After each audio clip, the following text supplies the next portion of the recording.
Consciência, digo, não a tua, mas a do outro, pois, porque há de ser julgada a minha liberdade pela consciência de outrem, e se eu com gratidão participo, porque sou vilipendiado por causa daquilo que dou graças.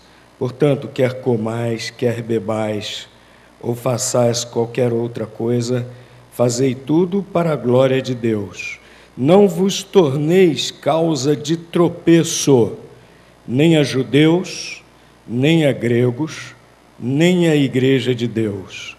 Assim como também eu, em tudo procuro agradar a todos, não buscando o meu próprio proveito, mas o de muitos, para que sejam salvos. Podem sentar, irmãos. Deus abençoe sua palavra, aplique aos nossos corações. Já fui procurado algumas vezes, ao longo desses 30 e tantos anos de ministério, por irmãos, com perguntas, querendo saber se determinadas coisas eram pecado ou não. Querendo saber taxativamente, pastor, isso é pecado ou não é? Alguns crentes reduzem tudo na vida cristã a ser pecado ou não.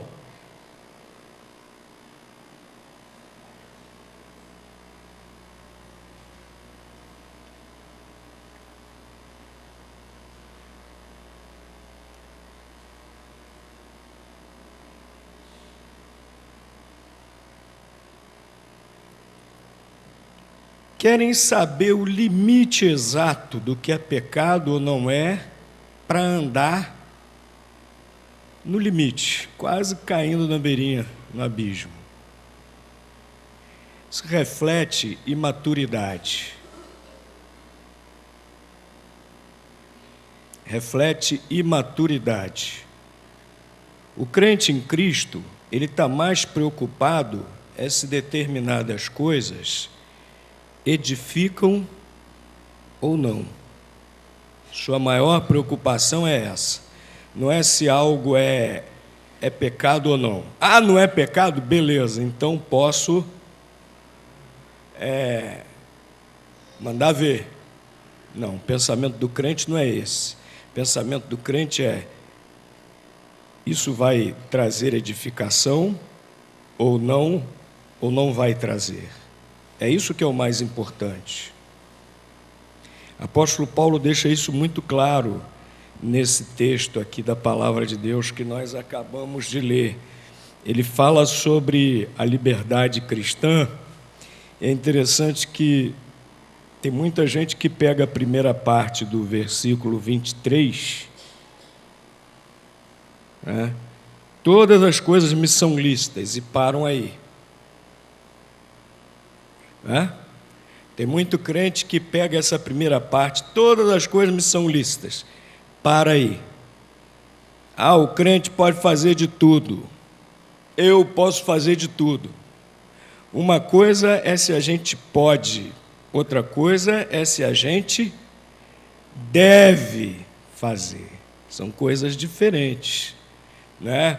Apóstolo Paulo está falando aqui, está deixando claro que a liberdade cristã tem limite. Todas as coisas me são lícitas, mas ele continua dizendo: mas nem todas as coisas convêm. Há limite, portanto, para a liberdade cristã. Quando ele diz todas as coisas me são lícitas, apóstolo Paulo está se referindo ao nosso livre-arbítrio. Nem Deus nos impede de fazer algo quando nós decidimos fazer. Adão e Eva quiseram pecar. Eles pecaram.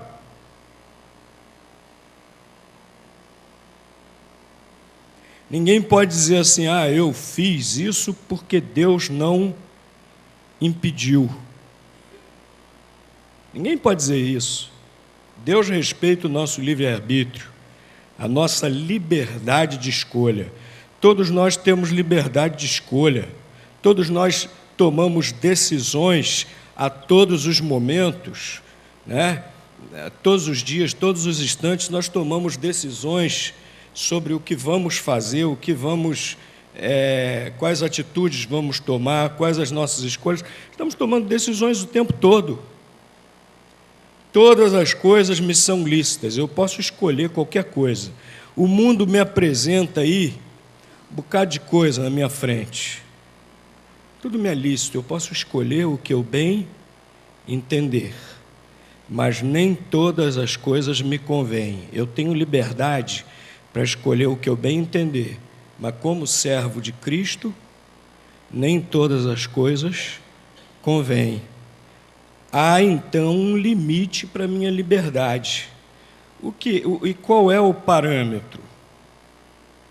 O versículo continua: todas as coisas são lícitas, mas nem todas as coisas edificam.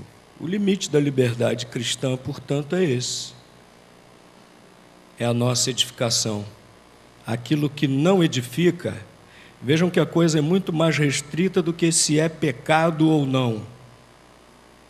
A questão é se vai edificar ou não. Então, a palavra de Deus deixa muito claro que esse é o limite da nossa liberdade. A edificação cristã, o crescimento espiritual. Aquilo que não edifica, nós não devemos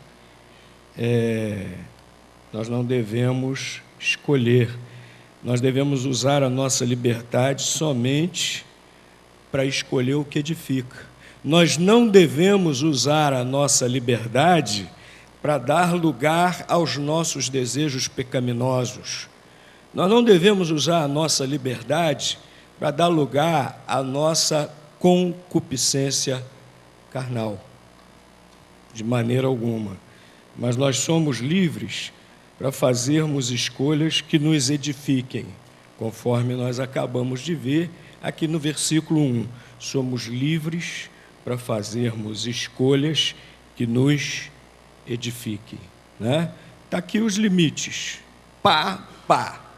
Daqui para cá não edifica, daqui para cá não edifica. Aqui dentro eu escolho o que eu quiser entre as coisas que trazem crescimento espiritual, entre esses limites aqui.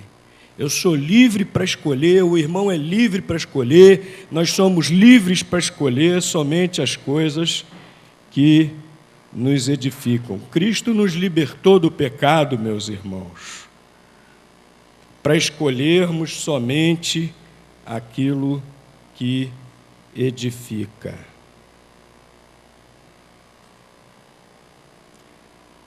Agora, essa edificação, meus irmãos, não é só edificação pessoal, edificação também dos outros irmãos. Vocês perceberam a gente lendo aqui o apóstolo Paulo falando de comer carne e não comer. Gente, será que comer carne é pecado? Então tem gente que está pecando a beça todo dia, né? Se comer carne for pecado. É ou não é? Claro que não, a Bíblia não fala nada que comer carne seja pecado. A Bíblia fala que errado é o quê? A glutonaria. Viver em função da comida. Viver em função da comida, glutonaria.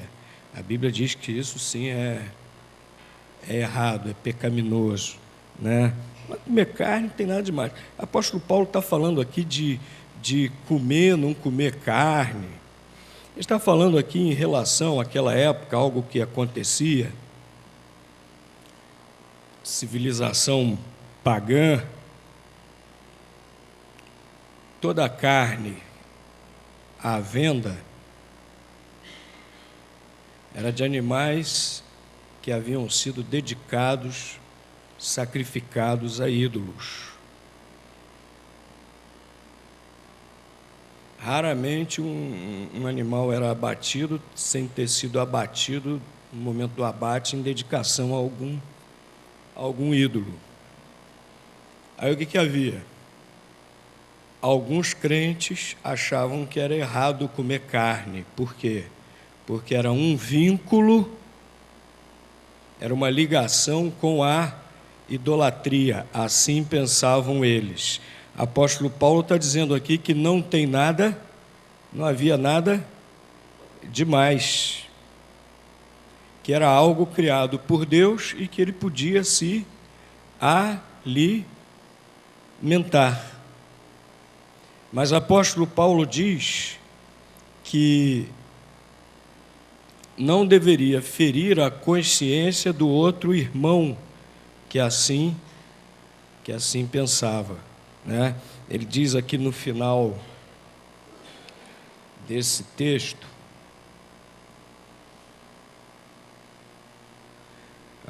versículo 29, ele levanta um argumento que as pessoas que queriam comer carne, os crentes que queriam comer carne, estavam levantando. A minha liberdade, a minha consciência não pode ser julgada pelos outros. Versículo 29. Mas ele diz no versículo 30, se eu não posso comer algo dando graças a Deus, né? E ao fazer isso, ser vilipendiado por outras pessoas. E ele ainda diz no versículo 32, não vos torneis o quê? Causa de tropeço, nem a judeus, nem a gregos, nem a igreja de Deus.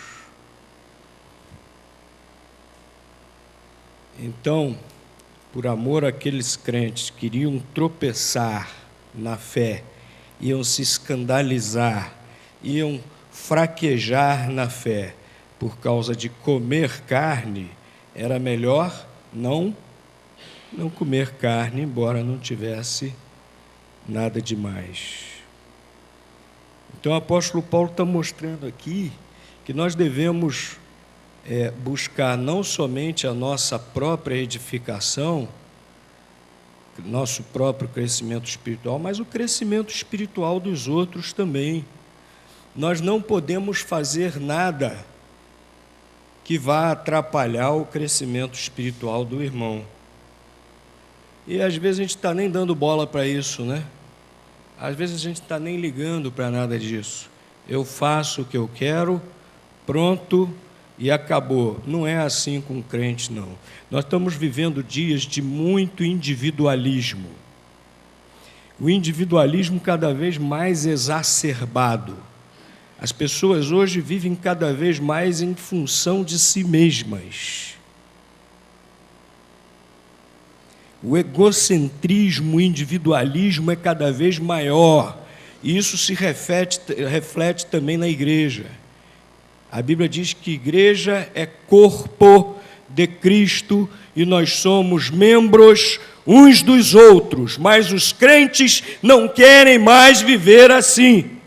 Os crentes querem viver cada um por si, e salve-se quem puder.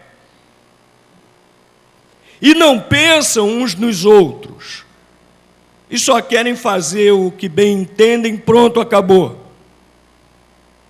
E hoje é comum você encontrar crente em boate, hoje é comum você encontrar crente em barzinho.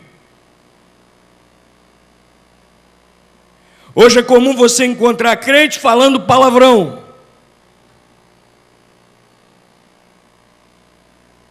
Hoje, sempre foi comum, hoje mais ainda. É comum encontrar crentes fazendo fofoca, falando da vida do outro, em vez de se ocupar da sua própria vida.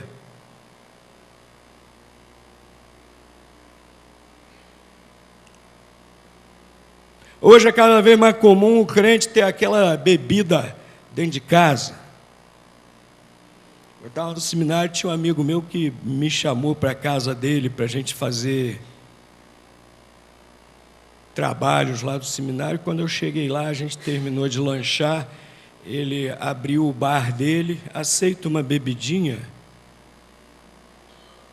Falei para ele, claro que não, eu sou abstêmio, você deveria ser também. Me apresente um motivo. Eu falei, o seu filho de 2 anos. O seu filho de 2 anos, que vai crescer vendo isso, achando normal, e que não tem discernimento para avaliar o que você espera que ele vá se tornar. Aí, quando foi na semana seguinte, ele ficou brabo comigo na hora, mas na semana seguinte ele me procurou e falou assim: Dalton, joguei tudo fora. Meus irmãos, mesmo que a Bíblia não falasse nada a respeito da bebida, não precisaria. Só a questão da saúde já é suficiente. E se você quiser saber o que a Bíblia fala a respeito de bebida, entra no site da nossa igreja, vai lá, clica em multimídia, lá em multimídia tem mensagens em texto, clica lá e procura, né, o que a Bíblia fala sobre a bebida forte.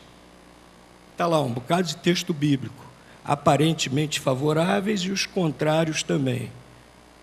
E a exegese de todos eles, um por um, e a conclusão final. Mas cada um quer fazer o que acha e pronto. Eu não estou nem aí se o meu crente, se o meu irmão vai fraquejar na fé com a minha conduta ou não. Estou nem aí. Eu vivo a minha vida e pronto, mas não é assim. A gente vê nesse texto da palavra de Deus que há esse limite na minha liberdade, a minha edificação, né? Nem todas as coisas me convêm, mas somente as que edificam, né? As coisas que vão realmente contribuir para o meu crescimento espiritual.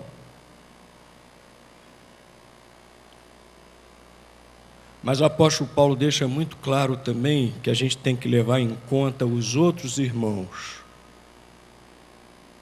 E a nossa maneira de agir, de falar, também deve levar em consideração como eu estou influenciando, como eu estou interferindo na vida espiritual, no crescimento do meu irmão. E olha, meus irmãos, outra coisa muito importante nesse texto da palavra de Deus. Em primeiro lugar, nós somos livres para fazermos escolhas que nos edifiquem. Em segundo lugar, nós somos livres para fazermos escolhas que edifiquem os nossos irmãos. Em terceiro lugar, nós vemos aqui que nós somos livres para fazermos escolhas que glorifiquem a Deus. O versículo 31 deixa isso muito claro. Portanto, quer comais, quer bebais, ou façais qualquer outra coisa, fazei tudo para glória de Deus. Mesmo as coisas mais corriqueiras do nosso cotidiano, como nos alimentarmos, tudo deve ser feito de maneira agradável a Deus. Tudo tem que ser feito de maneira que reflita, que apresente o caráter de Deus, a glória de Deus. As nossas atitudes devem sempre demonstrar o caráter de Deus. A Bíblia resume o caráter de Deus principalmente em 2 palavras: amor e santidade, ou justiça perfeita, né? Amor e santidade, amor e justiça. Então, meus queridos, manifestar a glória de Deus é de viver, é ter atitudes que sempre manifestem o caráter de Deus, sempre manifestem o amor de Deus, a santidade de Deus. Mesmo nas menores coisas, mesmo nas coisas mais corriqueiras da nossa vida, como se alimentar.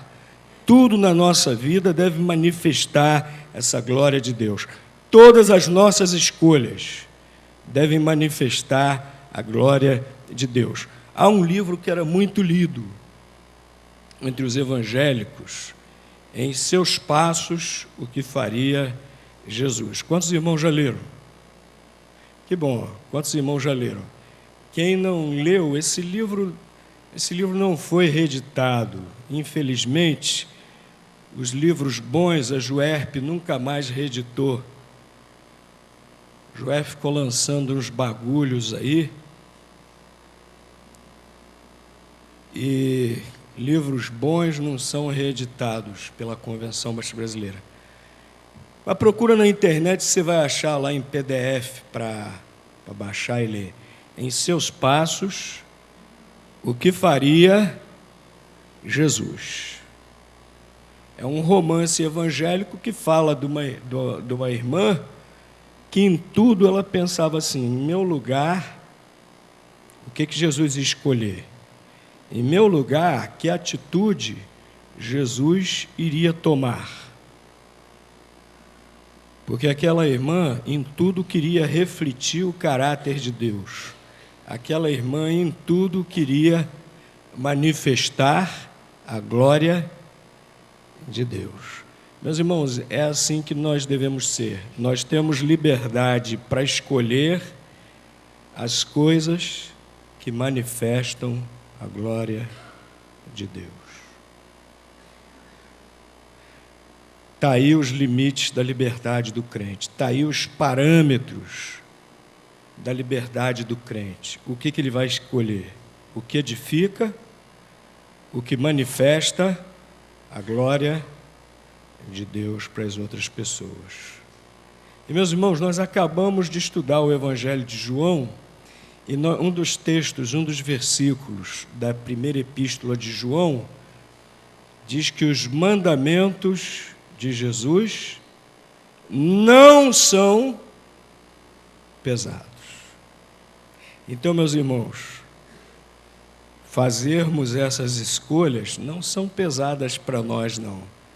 Pelo contrário, cada vez nos causam mais alegria, né? Quando nós percebemos que estamos fazendo escolhas agradáveis a Deus, né? Versículo 33, o apóstolo Paulo termina dizendo: assim como também eu em tudo procuro agradar a todos, não buscando o meu próprio proveito, mas o de muitos, para que sejam salvos. O crente não vive para agradar a si mesmo. Nós vivemos para agradar a Deus e contribuir para a salvação das outras pessoas. É para isso que nós vivemos. Vamos lembrar disso e vamos pedir sempre a misericórdia, a graça de Deus para fazermos sempre essas escolhas agradáveis a Deus. Amém. Vamos entoar